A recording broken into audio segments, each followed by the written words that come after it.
ओम शांति। 27 मार्च 1983 की अव्यक्त मुरली। हेडिंग है कुमारियों की भट्ठी में प्राण अव्यक्त बाप दादा के मधुर महावाक्य। आज बाप दादा सब बच्चों से कहां मिलन मना रहे हैं? किस स्थान पर बैठे हो?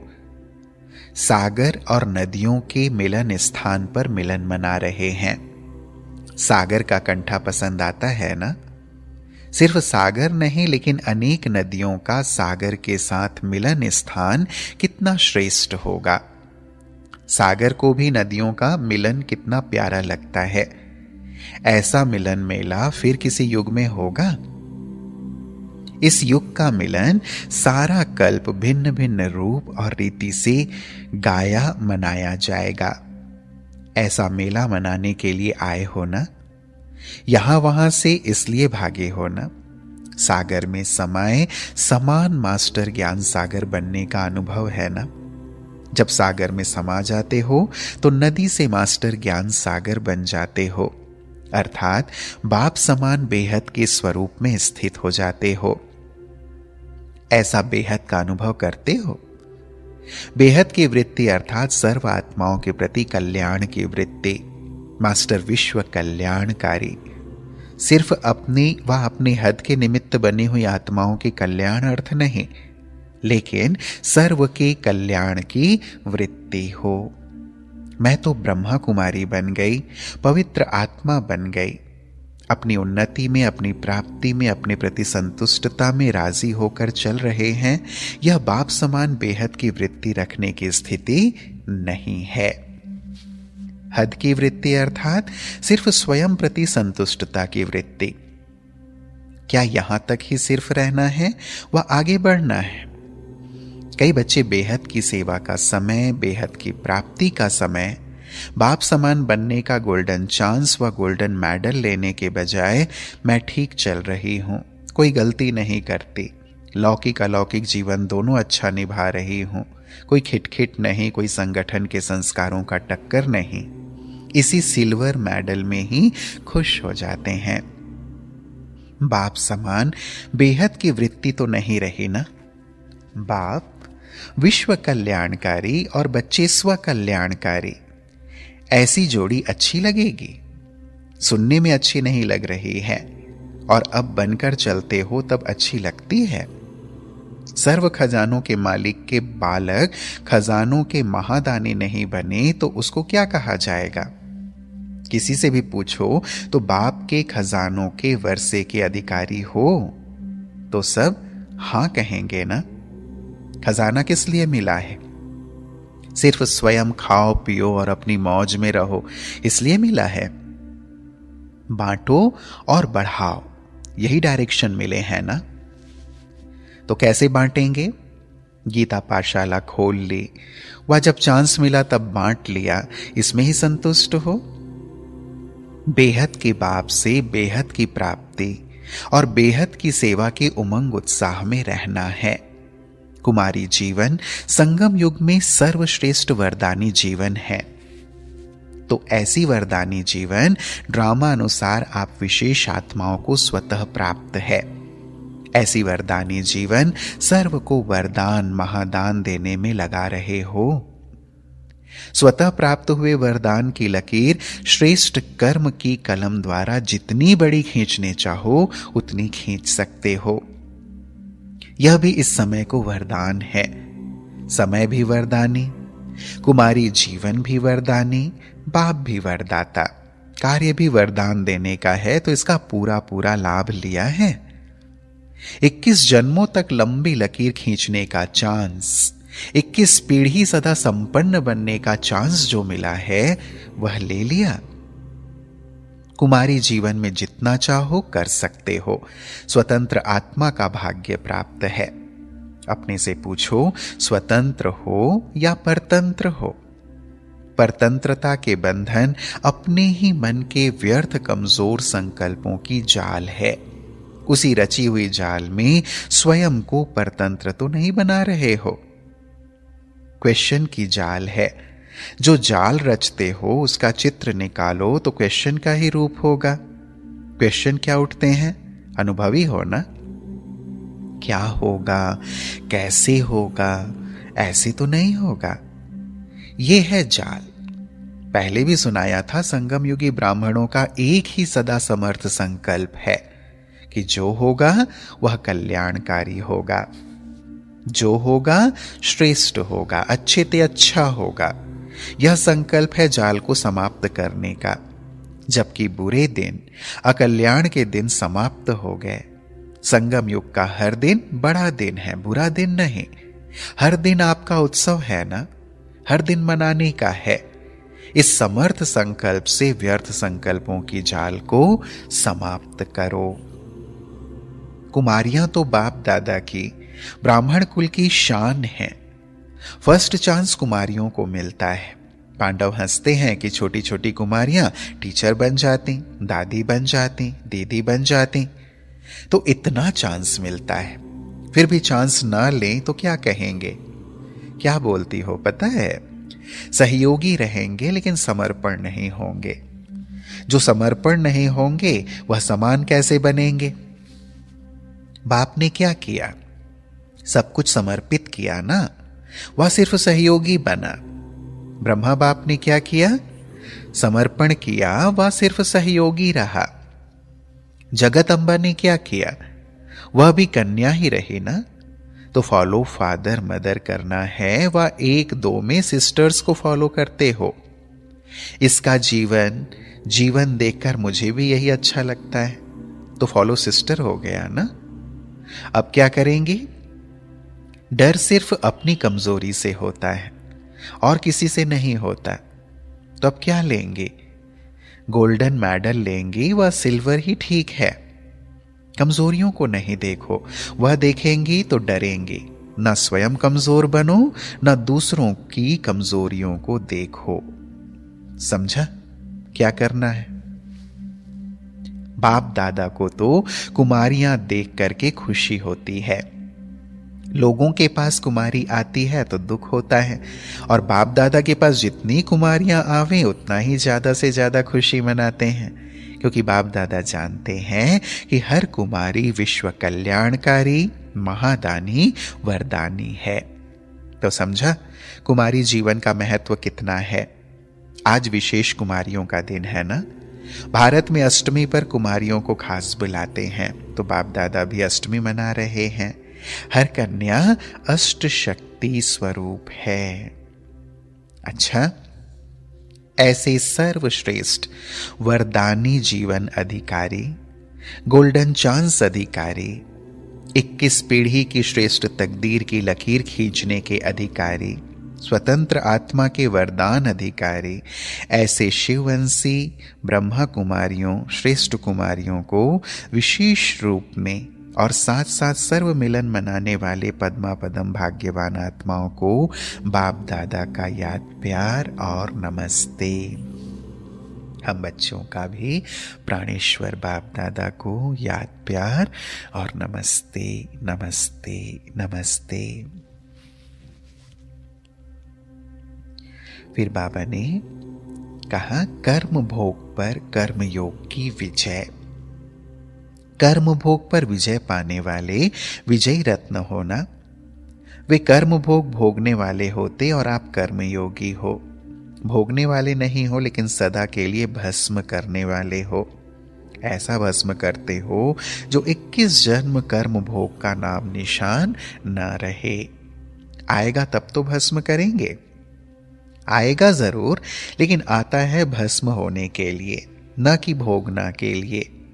विदाई लेने के लिए आता है, क्योंकि कर्म भोग को भी पता है कि हम अभी ही आ सकते हैं, फिर नहीं आ सकते। इसलिए थोड़ा थोड़ा बीच में चांस लेता है। जब देखते यहां तो दाल गलने वाली नहीं है तो वापस चला जाता। फिर बाबा ने दादी दीदी को देखते हुए कहा, इतने हैंड्स देखकर खुशी हो रही है ना। जो स्वप्न देख रही थी वह साकार हो गया ना। इतने हैंड्स हों, इतने सेंटर बढ़े, यह स्वप्न देख रही थी ना। क्योंकि हैंड्स की दादी दीदी को सबसे ज्यादा आश रहती है। तो इतने सब बने बनाए हैंड्स देखकर खुशी होती है ना। भारत की कुमारियों में और विदेश की कुमारियों में भी अंतर है। इन्हें कमाई की क्या आवश्यकता है? तो कुछ ने कहा डिग्री लेनी है। बाबा ने कहा जब तक सेवा में प्रैक्टिस नहीं की है तब तक डिग्री की भी वैल्यू नहीं है। डिग्री की वैल्यू सेवा से है। पढ़ाई पढ़कर कार्य में नहीं लगाया, पढ़ाई के बाद भी गृहस्थी में रहे तो लौकिक में भी कहते हैं पढ़ाई से क्या लाभ। अनपढ़ भी बच्चे संभालते और यह भी संभालते, तो फर्क क्या हुआ। ऐसे यह भी पढ़कर अगर स्टेज पर आ जाए तो डिग्री की वैल्यू भी है। अगर यहां चांस मिलता है तो डिग्री आप ही मिल जाएगी। यह डिग्री कम है क्या?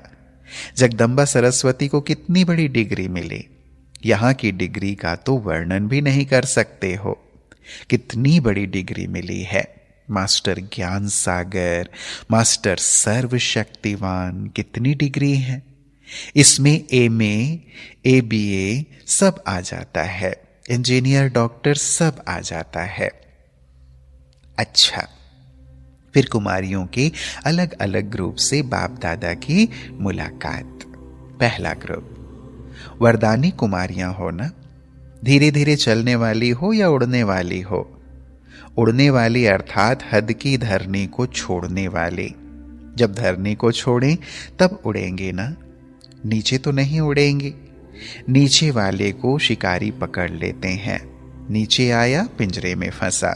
उड़ने वाला पिंजरे में नहीं आता, तो पिंजरा छोड़ दिया। अभी क्या करेंगे? नौकरी करेंगी? ताज पहनेंगे या टोकरी उठाएंगे? जहां ताज होगा वहां टोकरी चलेगी नहीं। ताज उतारेंगी तब टोकरी रख सकेंगे। टोकरी रखेंगी तो ताज गिर जाएगा। तो ताजधारी बनना है या टोकरीधारी? अभी विश्व की सेवा की जिम्मेवारी का ताज और भविष्य रत्न जड़ित ताज। अभी विश्व की सेवा का ताज पहनो तो विश्व आपको धन्य आत्मा, महान आत्मा माने। इतना बड़ा ताज पहनने वाले टोकरी क्या उठाएंगे? 63 जन्म तो टोकरी उठाते रहे, अब ताज मिलता है तो ताज पहनना चाहिए ना। क्या समझती हो? दिल नहीं है लेकिन करना पड़ता है। क्या ऐसे सरकमस्टांस हैं? धीरे धीरे लौकिक को संतुष्ट करते अपने को निर्बंधन कर सकती हो। निर्बंधन होने का प्लान बनाओ। बेहद सेवा का लक्ष्य रखो तो हद के बंधन स्वतः टूट जाएंगे। लक्ष्य दो तरह का होता है, तो लौकिक अलौकिक दोनों में सफल नहीं हो सकते। लक्ष्य क्लियर हो तो लौकिक में भी मदद मिलती है। निमित्त मात्र लौकिक, लेकिन बुद्धि में अलौकिक सेवा हो तो मजबूरी भी मोहब्बत के आगे बदल जाती है। फिर कुमारियों के दूसरे ग्रुप से बाबा मिले। सभी कुमारियों ने अपनी तकदीर का फैसला कर लिया है या करना है। जितना समय अपने जीवन के फैसले में लगाती हो उतना प्राप्ति का समय चलता जाता है। इसलिए फैसला करने में समय नहीं गंवाना चाहिए। सोचा और किया, इसको कहा जाता है नंबर 1 सौदा करने वाले। सेकेंड में फैसला करने वाले गोल्डन मेडल लेते हैं। सोच सोच कर फैसला करने वाले सिल्वर मेडल लेते, और सोच कर भी फैसला नहीं कर पाते वह कॉपर वाले हो गए। आप सब तो गोल्डन मेडल वाले हो ना। जब गोल्डन एज में जाना है तो गोल्डन मेडल चाहिए ना। राम सीता बनने में कोई हाथ नहीं उठाते। लक्ष्मी नारायण तो गोल्डन एजेड है ना। तो सभी ने अपने तकदीर की लकीर ऐसी खींच ली है या कभी कभी हिम्मत नहीं होती। सदा उमंग उत्साह में उड़ने वाली, कुछ भी हो लेकिन अपनी हिम्मत नहीं छोड़ना। दूसरे की कमजोरी देखकर स्वयं दिल शिकस्त नहीं होना। पता नहीं हमारा तो ऐसा नहीं होगा। अगर एक कोई खड्डे में गिरता है तो दूसरा क्या करेगा? खुद गिरेगा या उसको बचाने की कोशिश करेगा। इसलिए कभी भी दिल शिकस्त नहीं होना। सदा उमंग उत्साह के पंखों से उड़ते रहना। किसी भी आकर्षण में नीचे नहीं आना। शिकारी जब फंसाते हैं तो अच्छा अच्छा दाना डाल देते हैं। माया भी ऐसे करती है। इसलिए सदा उड़ती कला में रहना तो सेफ रहेंगे। पीछे की बात सोचना, कमजोरी की बात सोचना, पीछे देखना, अर्थात रावण का आना। फिर तीसरे ग्रुप से बाबा ने मुलाकात की कुमारियों के। शक्ति से ना होना, सबके हाथ में विजय का झंडा है।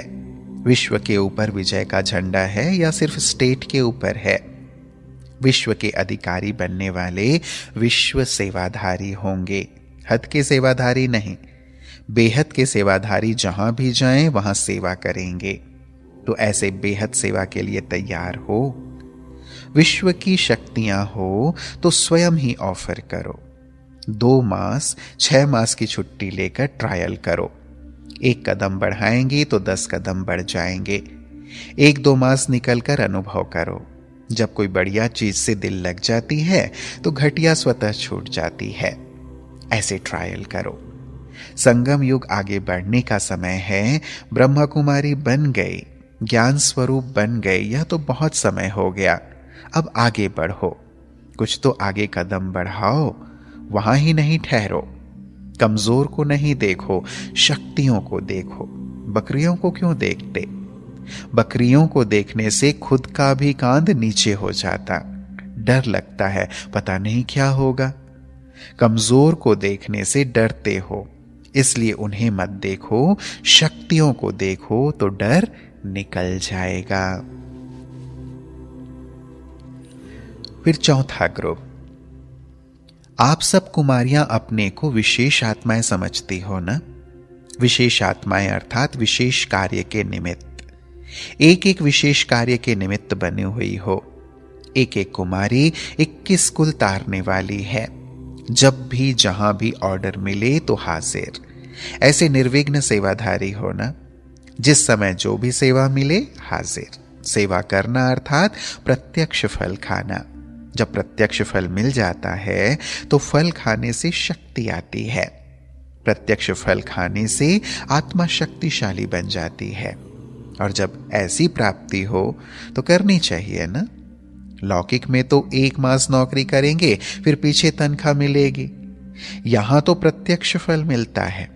भविष्य तो जमा ही होता है, लेकिन वर्तमान में भी मिलता है। तो ऐसे डबल फल मिलने वाला कार्य तो पहले करना चाहिए ना? कईयों को बाप दादा दादी दीदी डायरेक्शन देते हैं, सर्विस करो। श्रीमत पर करने से जिम्मेवार खुद नहीं रहते। अपने मन के लगाव से, कमजोरी से करते तो श्रेष्ठ नहीं बन सकते। ट्रायल में स्वयं भी संतुष्ट रहें और दूसरों को भी करें तो सर्टिफिकेट मिल जाता है। अपने को मिलाकर चलने का लक्ष्य हो, मुझे बदलना है। स्वयं को बदलने की भावना वाला सभी बातों में विजयी हो जाता है।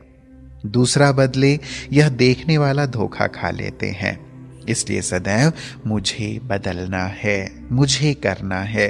पहले हर बात में स्वयं को आगे करना है, अभिमान में नहीं। करने में आगे करो तो सफलता ही सफलता है। फिर बाबा ने कुमारियों के 5वें ग्रुप से मुलाकात की। बाप का बनना अर्थात उड़ती कला के वरदानी बनना। इसी वरदान को जीवन में लाने से कभी भी किसी कदम में भी पीछे नहीं होंगे, आगे ही बढ़ते रहेंगे। सर्वशक्तिवान बाप का साथ है तो हर कदम में आगे हैं। स्वयं ही सदा संपन्न और दूसरों को भी संपन्न बनाने की सेवा करो। किसी प्रकार की कमी अनुभव ना हो, सर्व प्राप्ति स्वरूप। इसको कहा जाता है संपन्न। किसी भी प्रकार की रुकावट अपने कदमों को रुकाने वाली ना हो। उड़ती कला वाले किसी के बंधन में नहीं आ सकते, सर्व बंधनों से मुक्त हो जाते हैं। संगठन में सफलता पाने का साधन ही एक है, स्वयं को बदलना है। दूसरे को बदलने का नहीं सोचना, लेकिन स्वयं बदलना है। जो मोल्ड होना जानता है वही रियल गोल्ड बन जाता है। क्या थे और क्या बन गए, यह भाग्य देख सदा हर्षित रहो। बाप की बनी अर्थात महान बने। अभी अनेक आत्माओं को महान बनाने की सेवा करो। फिर कुमारियों का छठवां ग्रुप, सेवाधारी आत्माएं चलते फिरते याद और सेवा की लगन में रहती हैं। सदा बाप के परिचय द्वारा सर्व आत्माओं को बाप के समीप लाने का प्लान बनाती रहती हैं। लौकिक काम करते भी यही याद रहता है कि मैं ट्रस्टी हूं। जिसने ट्रस्टी बनाया वह याद रहेगा ना। बाप और सेवा के सिवाय और कुछ नहीं। लौकिक कार्य निमित्त मात्र। लौकिक कार्य भी बाप की याद से सहज और सफल हो जाता है। जब स्वयं की प्रारब्ध बन जाती है तो दूसरों की प्रारब्ध बनाने के बिना रह नहीं सकते, क्योंकि स्वयं को जब अच्छी से अच्छी चीज का अनुभव होता है तो औरों को प्राप्ति कराने के बिना रह कैसे सकते। ऐसा उमंग सदा रहता है ना। अच्छा, फिर बाबा ने होली की मुबारक दी सभी बच्चों को। सभी रंगों में श्रेष्ठ रंग कौन सा है? बाप के श्रेष्ठ संग का रंग। ऐसा रंग जो सदा ही लाल बाप, लाल घर, लाल बच्चे, ऐसे लाल रंग से सदा रंगे हुए हो। यह रंग तो लगाया है ना। इस लाल रंग के संग का रंग ऐसा लगाया है जो 21 जन्म तक नहीं उतरेगा। चाहे कितना भी भट्ठी में डालो नहीं उतरेगा ना। ऐसी होली मना ली है या मनानी है? ऐसा होलीएस्ट बाप होली बच्चों से रूहानी होली मना रहे हैं। ऐसी होली जिससे सदा होली बन जाए। होली मनाना क्या, लेकिन होली बन गए। मनाना थोड़ी समय का होता, बनना सदा काल का होता। वह होली मनाते आप बनते हो। ऐसी रूहानी होली मनाने वाले सभी होली बच्चों को मुबारक हो। हो गई होली, रंग पड़ गया ना, लाल हो गए ना। बाप के लाल बन गए तो लाल हो गए। अच्छा, ओम शांति।